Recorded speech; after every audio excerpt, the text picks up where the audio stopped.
Arkadaşlar şimdi basın açıklamasına geçiyoruz. Baskılar bizi yıldıramaz. Baskılar bizi yıldıramaz.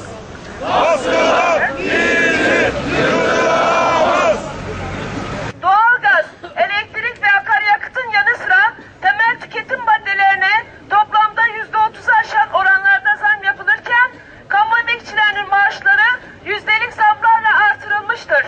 Hükümet ekonomimiz büyüyor, dünyanın en büyük 17. ekonomisi oldum diyerek övünmektedir. Bu büyümeden pay isteyen kamu emekçilerine gelince kaynak yok yalanının arkasına sığınılması ise kabul edilemez. Zam. Güvenceli iş, güvenceli gelecek istiyoruz.